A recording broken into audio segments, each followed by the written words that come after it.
네, 반갑습니다. 이 시간 예배 자리에 오신 여러분들을 진심으로 환영하고 축복합니다. 우리 청담교회는 은혜가 샘솟는 교회, 부흥이 시작되는 교회입니다. 우리 하나님의 위로와 평강이 여러분과 또 여러분의 가정에 함께 하시기 바랍니다. 피조물이 누릴 수 있는 특권 중에서 가장 크고 위대한 것은 하나님의 영광 가운데 살아가는 거지요. 그러면 가장 두렵고 비참한 것은 무엇이겠습니까? 바로 하나님의 영광이 떠나가는 겁니다. 하나님의 영광이 우리에게서 떠나가면 우리는 한 줌의 흙에 불과한 존재가 될 겁니다. 사무엘상을 보시면 이가봇이라는 이름이 나옵니다. 이가봇은 하나님의 영광이 떠났다 그런 뜻인데, 대사장 엘리의 며느리가 해산하다가 죽으면서 아들을 낳았는데 그 아들의 이름을 이가봇이라고 붙였습니다. 그녀는 하나님의 언약궤를 블레셋에게 빼앗겼다. 시아버지가 죽었고 남편도 죽었다. 그 말을 듣고서 하나님의 영광이 떠나갔구나 그렇게 탄식하며 자신의 아들의 이름을 이가봇이라 그렇게 지었습니다. 하나님의 영광이 떠난 인생, 하나님의 영광이 떠나가 버린 가문은 아무런 소망도 아무런 희망도 없습니다. 한 번은 모세가 하나님께 아주 특별한 간청을 하게 됩니다. 원하건대 주의 영광을 내게 보이소서. 하나님의 영광을 보여달라고 간청했는데 참으로 의외다라고 생각이 듭니다. 왜요? 모세는 수많은 기적을 봤습니다. 살아계신 하나님을 직접 경험했습니다. 그리고 구름 기둥과 불 기둥을 통해서 하나님의 영광을 보았고, 만나와 메추라기 또 반석에서 솟아나오는 물을 통하여 하나님의 신비를 경험한 사람입니다. 그런데도 모세는 하나님께 영광을 보여주십시오 간절히 그렇게 애원을 한 거지요. 여기에는 비극적인 배경이 있습니다. 모세가 40일간 시내산에 올라가 하나님께 십계명을 받고 있을 때 산 밑에서 백성들은 금송아지 우상을 만들고 음란하게 춤추며 절을 하고 있었습니다. 하나님은 크게 진노하셨고 이제 이스라엘에게서 나의 영광을 거두겠다. 그리고 모세를 세워 새로운 백성 만들겠다. 그렇게 말씀을 하셨습니다. 깜짝 놀란 모세는 생명을 내걸고 하나님께 중보기도를 하게 됩니다. 만약 이 백성들 버리시려거든 차라리 제 이름을 생명책에서 지워주십시오 간구합니다. 하나님은 모세의 기도를 들으셨고 백성들의 죄를 용서해 주셨습니다. 하지만 모세는 죄를 용서해 주는 것 그것만으로 만족할 수가 없었지요. 하나님의 영광이 여전히 백성들과 함께 있다는 것을 보여달라고 간청을 하게 됩니다. 여러분, 하나님의 영광이 떠나가면 이스라엘 아무것도 아닙니다. 소멸되어 사라질 존재들에 불과하지요. 하나님의 영광이 함께해야만 가나안 땅에 들어갈 수 있고 또 가나안 땅에 들어가는 것이 의미가 있습니다. 하나님이 함께 하시겠다 약속하셨지만 모세는 그것만으로 만족할 수가 없었습니다. 그래서 하나님의 영광이 함께하는 것 보여달라고 요청을 합니다. 하나님은 모세에게 영광을 보여주시겠다 약속합니다. 하지만 하나님의 영광을 직접 보고서 살아남을 수 있는 사람이 없기에 하나님의 손으로 잠시 잠깐 모세를 이렇게 덮었다가 하나님의 영광이 지나가고 남은 자리에 그 흔적, 영광의 흔적, 성경의 표현대로 하면 하나님의 등을 보여주시겠다 그렇게 말씀을 하셨습니다. 모세는 하나님의 영광의 흔적만 보았음에도 불구하고 얼굴에서 빛나는 광채가 흘러나오기 시작을 합니다. 영광의 흔적이 모세의 얼굴 피부 깊숙이 침투해 들어왔기 때문이죠. 백성들은 그 영광의 흔적조차 두려워서 감히 모세를 쳐다보지도 못했고 가까이 나아오지도 못했습니다. 모세는 하나님의 영광이 사라질 때까지 수건을 덮어야만 했습니다. 여러분, 하나님의 영광이 우리 가운데 임할 때에 우리는 존귀한 자로 살아갈 수 있습니다. 하지만 하나님의 영광이 거두어 가면 우리는 아무것도 아닙니다. 그저 한 줌의 흙입니다. 그래서 하나님은 제사장들에게 백성들을 축복해서 매일 하나님의 영광 가운데 머물 수 있게 하라 그렇게 지시했습니다. 제사장들이 하나님이 가르쳐 주신 축복 기도문으로 백성들을 축복하면 하나님께서 그 백성들에게 영광의 빛을 비춰주실 것이요 그들을 복되게 하실 것이다 그렇게 약속하셨습니다. 민수기 6장 24절에서 27절까지 보면 제사장의 축복 기도문이 나오는데 우리 같이 한번 읽어보겠습니다. 여호와는 내게 복을 주시고 너를 지키시기를 원하며 여호와는 그의 얼굴을 내게 비추사 은혜 베푸시기를 원하며 여호와는 그 얼굴을 내게로 향하여 두사 평강 주시기를 원하노라 할지니라 하라. 아멘. 하나님의 얼굴빛이 비치는 그곳, 바로 그곳에 하나님의 은혜가 임하고 하나님의 평강이 나타납니다. 하나님의 얼굴빛이 우리에게 비춰질 때에 우리는 하나님의 영광을 보게 되고 하나님의 임재를 경험할 수 있습니다. 하나님의 얼굴빛이 비추는 바로 그곳에 하늘의 복과 은혜와 평강이 임하게 됩니다. 하나님을 본다는 것은 단순히 신비한 어떤 종교적 체험을 하는 것을 말하는 것이 아닙니다. 하나님께서 베푸시는 그 구원에 우리가 동참하는 것이요, 하나님이 베푸시는 신비한 은혜와 복을 우리가 받아 누리는 것을 뜻합니다. 그래서 유대인들은 가장 큰 관심이 누가 하나님을 볼 수 있는가, 바로 이 문제였습니다. 하나님을 볼 수 있는 사람, 하나님 앞에 설 수 있는 사람, 하나님의 그 얼굴빛이 비춰주는 사람, 그 사람을 의인이라고 부른 겁니다. 그리고 하나님 앞에 설 수 없는 사람을 죄인이라고 불렀습니다. 의인은 하나님 앞에 설 수 있고 하나님의 은혜를 받아 하나님의 영광에 참여하게 됩니다. 그러나 죄인은 하나님 앞에 설 수 없고 하나님의 영광에서 제외되어 심판과 멸망을 받게 되지요. 누가 하나님 앞에 설 수 있는가? 유대인들은 거룩함이 핵심 비결이라는 것을 알았습니다. 하나님이 거룩하시기 때문에 오직 거룩한 사람만이 하나님 앞에 설 수 있다는 거지요. 그러면 어떻게 해야 거룩해질 수 있을까요? 유대인들은 정결해야 거룩해질 수 있고 하나님 앞에 설 수 있다고 믿었습니다. 그래서 정결하기 위하여 무던히도 노력을 하고 애를 썼지요. 그들은 율법을 쭉 읽어가면서 사람을 정결하게 한다라는 내용만 나오면 다 꺼집어냈습니다. 그런데 찾아보니까 율법에 나오는 것만으로는 뭔가 좀 부족하다는 생각이 듭니다. 그래서 아주 세세한 규정을 더욱더 많이 추가하고 만들어내서 그것을 지키기 시작을 합니다. 그들은 자신들이 만들어낸 이 정결법, 이것을 하나님이 주신 율법보다 더 상위에 있는 더 높은 이 가치와 비중을 두고 그것을 지키게 만들었습니다. 예를 들면 율법책을 보면 제사장들이 회막에 들어갈 때에, 제단 앞에 가까이 나아갈 때에 이 성소에 있는 물두멍에서 반드시 손과 발을 씻도록 그렇게 규정이 되어 있습니다. 왜 그럴까요? 제사장들이 제사를 집례하려면 이 희생제물의 피나 기름이나 오물들이 묻기 때문에 수시로 물두멍에서 손과 발과 옷을 씻어내야 했습니다. 그래서 회막에 들어가거나 제단에 나갈 때 반드시 손과 발을 씻으라고 규정이 되어 있지요. 유대인들은 이 규정이 정말 마음에 들었습니다. 이대로 하면 되겠다. 그래서 일상생활 전반으로 이것을 확장시켜 버립니다. 밖에서 집에 들어오면 반드시 손과 발을 씻어야 한다. 음식을 먹을 때에도 손과 발을 씻어야 한다. 그것이 우리를 정결하게 만들어주고 그것이 우리를 거룩하게 만들어준다. 이렇게 주장을 한 겁니다. 씻지 않고 집에 들어오거나 씻지 않은 상태로 음식을 먹는 것은 부정해지는 것이다 라고 말을 합니다. 얼마만큼 부정해지는가? 간음죄를 저지르는 것만큼 부정해진다. 그렇게 억지 주장을 펼쳤습니다. 여러분, 이게 말이 되는 소리입니까? 어찌 간음죄와 손발을 씻지 않은 죄가 같을 수 있단 말입니까? 하지만 그들은 막무가내였습니다. 자신들이 만든 규정을 하나님의 율법보다 더 상위에 두었던 겁니다. 그래서 하나님의 계명 지켰다 할지라도 자신들이 만들어 놓은 그 정결법을 어기게 되면 아무 소용이 없다. 그렇게 주장을 했습니다. 유대인들이 말하는 거룩함은 바로 외형적인 경건, 외형적인 정결함이었습니다. 그들은 마음은 아무 상관없다, 중요하지 않다, 그렇게 주장을 했지요. 교만한 생각, 거만한 마음 누구나 다 품을 수 있지 않느냐. 증오나 미움도 그냥 자연스러운 감정이다라고 생각을 합니다.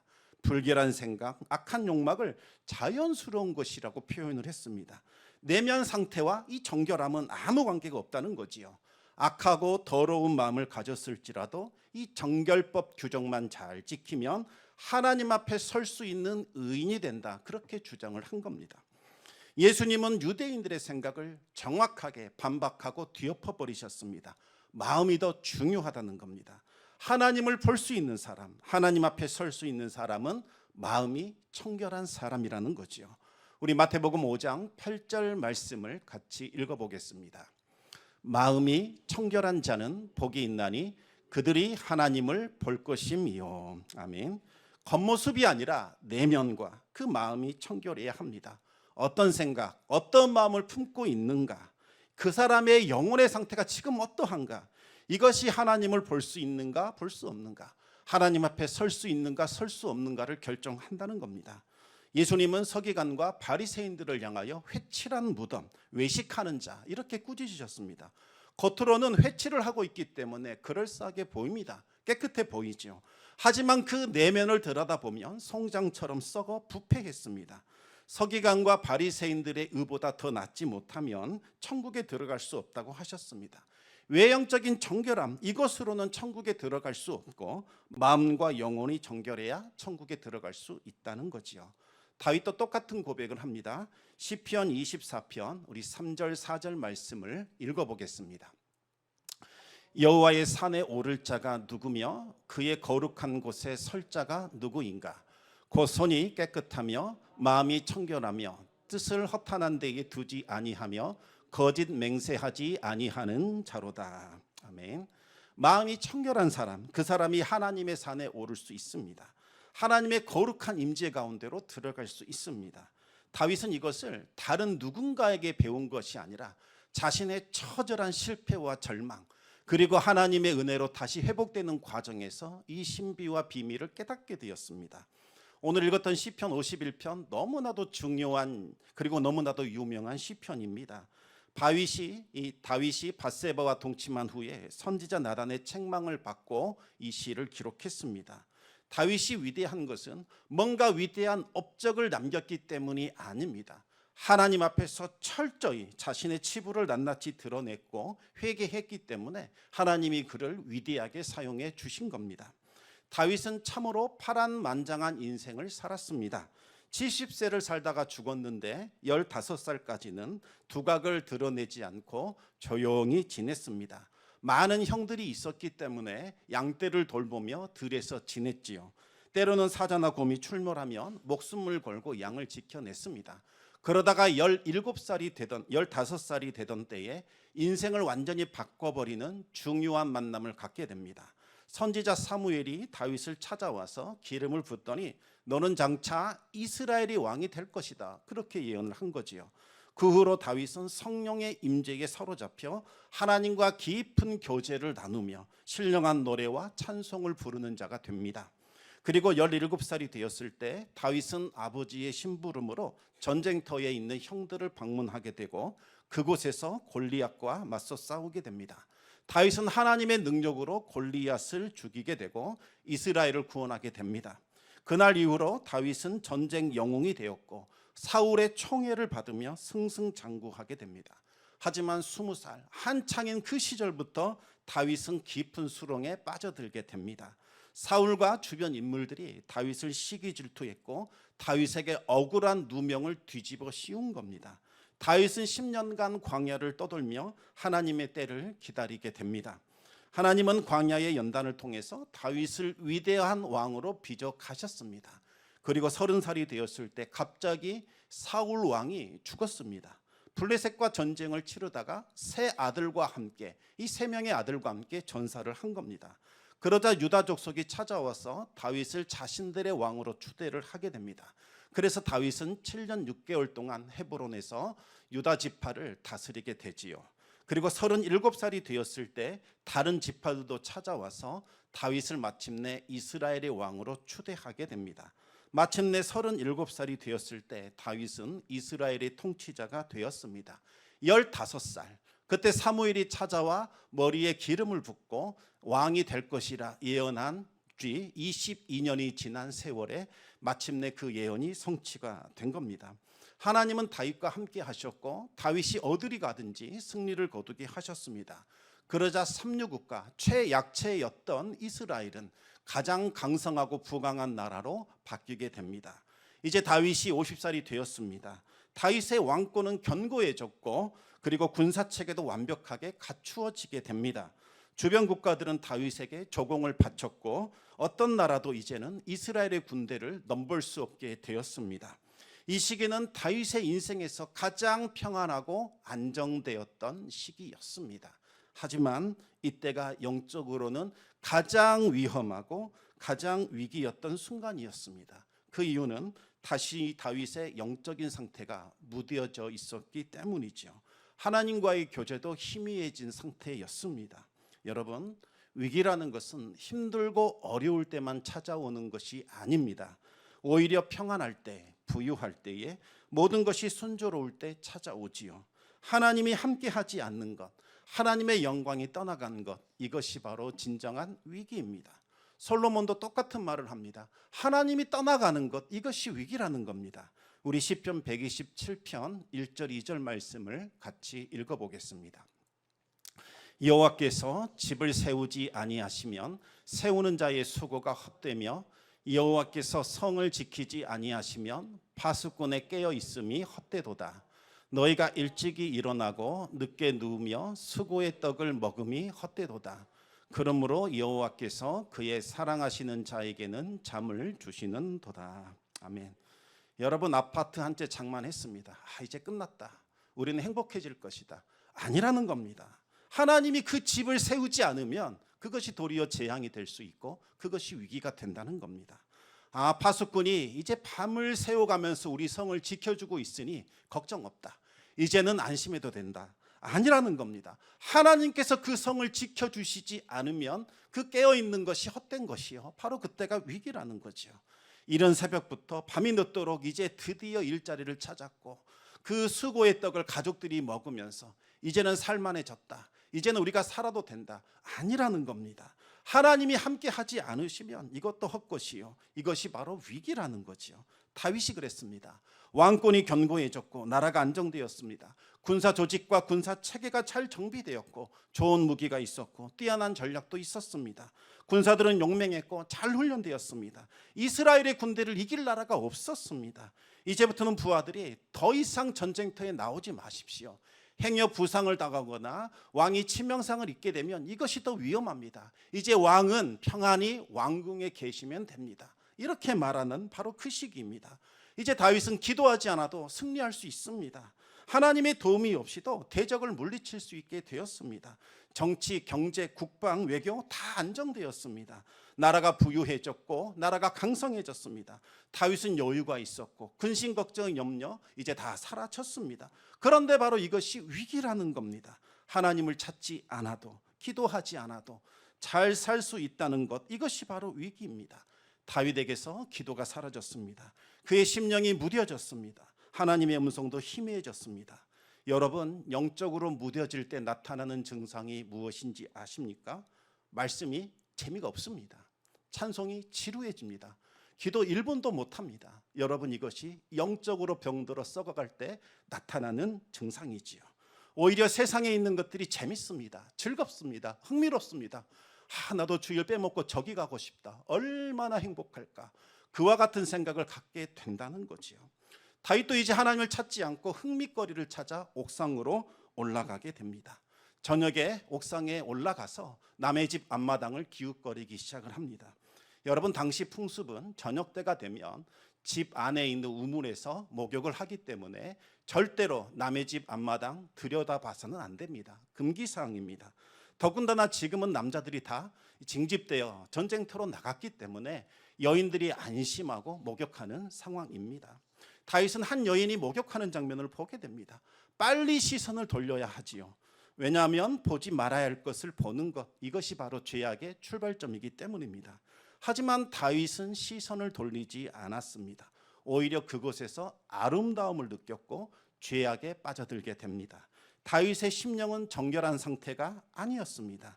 다윗의 마음은 음욕으로 물들었고 결국 음행을 저지르게 됩니다. 그리고 그 죄를 덮고자 애를 쓰지요. 하지만 실패하자 결국 그녀의 남편을 전쟁터로 보내 죽게 만들었습니다. 이 모든 일들이 순식간에 연속적으로 진행이 되었습니다. 그리고도 다윗은 아무렇지도 않게 1년을 지내게 됩니다. 선지자 나단이 찾아와서 죄악을 지적해 줄 때까지 모르는 척 지냈던 거지요. 다윗은 완전 범죄를 했다 생각했고 하나님도 이 일에 대해서는 아무 문제 제기하지 않을 것이다 생각을 했습니다. 이대로 지낼 수 있을 것이라고 믿었습니다. 하지만 다윗의 심령 상태는 이미 파괴되어 있었고 그의 영혼은 짓눌려 있는 상태였습니다. 다윗은 그때의 심정을 이렇게 고백하고 있습니다. 시편 32편 우리 2절과 3절 말씀을 읽어보겠습니다. 내가 입을 열지 아니할 때에 종일 신음함으로 내 뼈가 쇠하였도다. 주의 손이 주야로 나를 누르시오니 내 진액이 빠져서 여름 가뭄에 마름같이 되었나이다. 상처 입은 짐승이 울부짖으며 소리 지르듯이 다윗의 영혼도 울부짖으며 소리치고 있었습니다. 온몸에서 진액이 다 빠져나가 버린 것 같았고 뼈가 녹아내리는 그 고통을 느끼고 있었습니다. 다윗은 그 고통에서 벗어나고자 수많은 제물을 하나님께 드립니다. 더욱더 뜨겁게 열정적으로 봉사를 합니다. 하지만 그 죄악에서 벗어날 수가 없었지요. 율법의 제사로는 절대로 간음죄나 이 살인죄를 해결할 수가 없습니다. 율법에는 그와 같은 자에게는 제사드리라고 하지 않고 돌로 쳐서 죽이라고 나옵니다. 율법을 능가하는 특별한 은혜, 하나님의 특별한 사면, 그것이 있어야만 이 문제를 해결할 수 있습니다. 하지만 하나님은 다윗의 제사를 받지 않으셨습니다. 더 이상 은혜 내려주지 않으셨습니다. 왜 그럴까요? 다윗은 제사를 진정으로 드리는 것이 아니라 자신의 죄악을 숨기려는, 은폐하려는 하나의 수단으로 삼았습니다. 마지못해 드리는 형식적인 제사, 죄악을 감추기 위하여 드리는 가식적인 제사를 하나님께서 어찌 받으시겠습니까? 선지자 나단이 다윗의 잘못을 들춰내고 책망하자 그제야 다윗은 잘못을 인정했습니다. 그제야 하나님 앞에 엎드려 회개하게 됩니다. 다윗은 자기 자신이 얼마나 가증스럽고 혐오스러운지를 깨닫게 됩니다. 다윗은 죄악을 제거해 주시고 말갛게 씻어달라고 간구하게 됩니다. 하나님의 책에 기록되어 있는 나의 그 죄악의 목록들 하나님 다 삭제해 주십시오. 제거해 주십시오. 그렇게 요청했습니다. 그리고 다윗은 하나님께 나를 회복시켜 주십시오라고 기도하게 되지요. 우리 시편 51편 10절에서부터 12절까지 말씀을 읽겠습니다.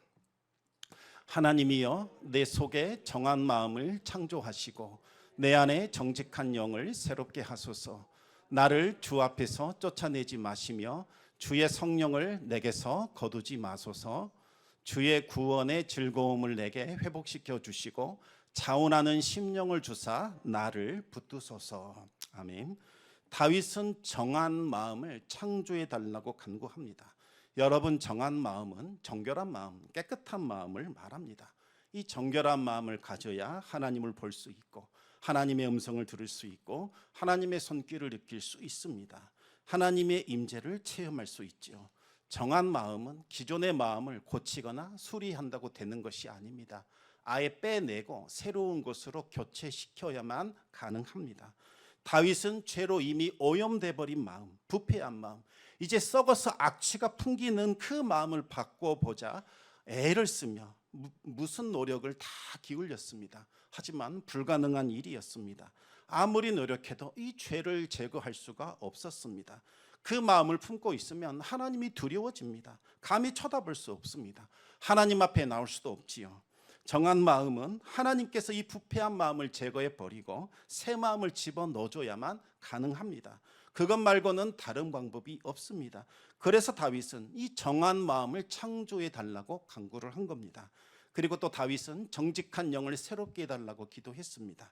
정직한 영이라는 것은 오직 하나님 한 분만을 향하여 굳게 정해진 마음, 하나님께만 향하는 그 마음을 정한 마음, 정직한 영이라고 부릅니다. 이것도 내가 노력한다고 되는 것 아닙니다. 하나님께서 나의 이 패역한 마음, 굽어진 마음, 그 마음을 새롭게 해 주실 때에 우리는 정직한 영을 새롭게 할 수 있습니다. 다윗은 주님 앞에서 쫓아내지 말아달라고 간구했습니다. 하나님의 영광과 임재를 거둬들이지 말라는 겁니다. 다윗이 죄 가운데 빠져들게 되자 심령이 부패해졌고 여기에서 사망의 악취, 썩어져가는 냄새가 계속해서 진동하기 시작합니다. 다윗은 하나님이 자신에게서 얼굴을 돌리신 것 같이 느껴졌고 성령을 아예 거두신 것처럼 그렇게 생각되었습니다. 하나님의 임재가 떠난 것 같았고 하나님의 친밀함이 전혀 느껴지지 않았습니다. 다윗은 성령이 떠난 사람이 어찌 되었는가 알고 있었습니다. 바로 자신을 죽이려고 했던 그 사울 왕의 모습을 잘 알고 있었습니다. 성령이 떠나가자 마치 파리떼가 상한 음식에 모여들듯이 더러운 영들이, 그 악령들이 부패해진 사울의 마음과 생각을 점령했던 그것을 다윗이 기억해냈습니다. 평안도 없고 기쁨도 없고 즐거움도 없고 괴로움과 고통만 가중되었지요.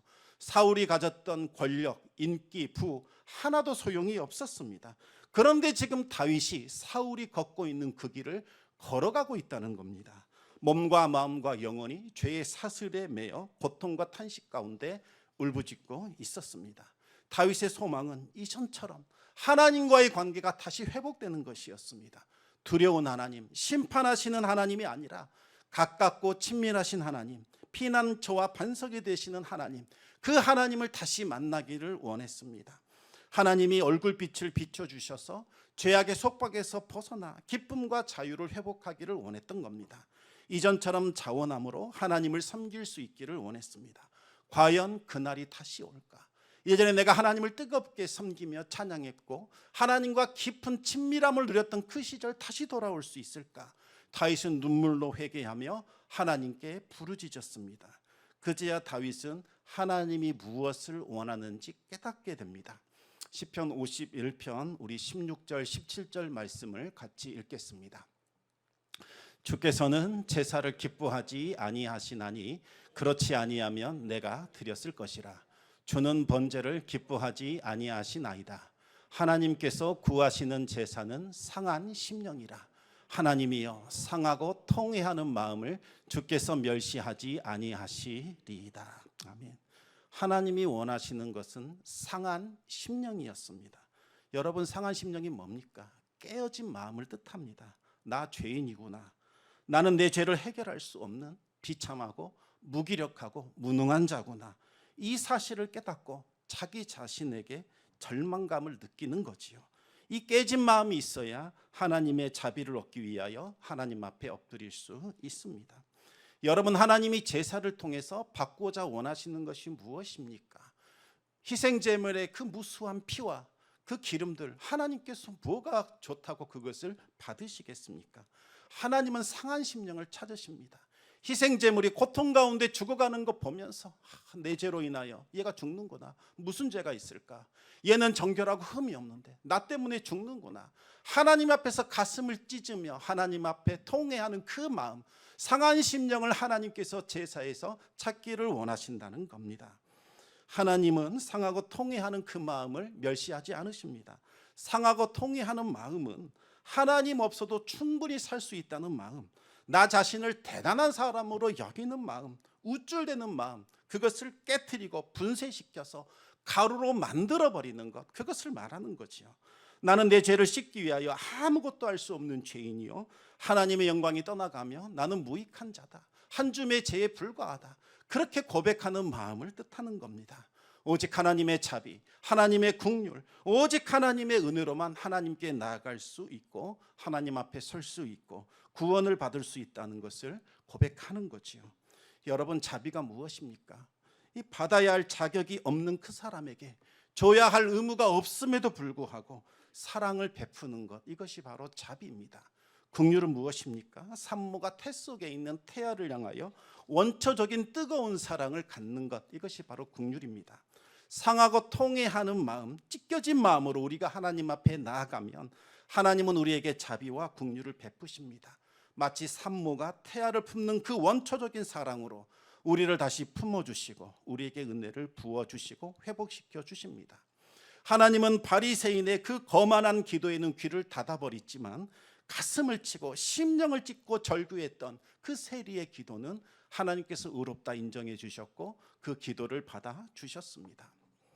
성도 여러분, 지금 여러분의 마음과 심령은 어떠하십니까? 맑은 호수가 아름다운 풍경을 반사시켜 내듯이 여러분의 심령은 깨끗해서 하나님의 영광을 비춰내고 있습니까? 하나님의 임재가 느껴지고 십자가의 감격과 기쁨이 여전히 유지되고 있습니까? 그렇다면 여러분은 복된 사람입니다. 피조물이 누릴 수 있는 것 중에 가장 크고 가장 위대한 특권을 지금 누리고 있는 겁니다. 하지만 심령이 무뎌졌고 하나님의 친밀함이 느껴지지 않고 하나님이 저 멀리 계신 것처럼 느껴진다면, 하나님이 두려운 분으로 생각된다면 위험한 상태입니다. 신앙의 위기가 찾아온 겁니다. 하나님의 영광이 떠나지 않게 하시기 바랍니다. 다윗처럼 상한 심령을 가지시기 바랍니다. 굳어진 마음, 단단해진 마음, 완고해진 마음을 깨뜨리시고 분쇄시켜 가루로 만드시기 바랍니다. 오직 자비, 오직 긍휼, 오직 은혜밖에 없습니다. 다윗처럼, 세리처럼 상한 심령, 상하고 통회하는 그 마음을 다시 회복하시기 바랍니다. 그래야 하나님의 얼굴빛이 우리 인생에 비추오게 되고 하나님의 영광이 우리에게 임하게 됩니다. 하나님의 얼굴빛이 비추는 인생으로 살아가시기 바랍니다. 날마다 하나님의 은혜와 평강이 함께 하시기를 우리 주님의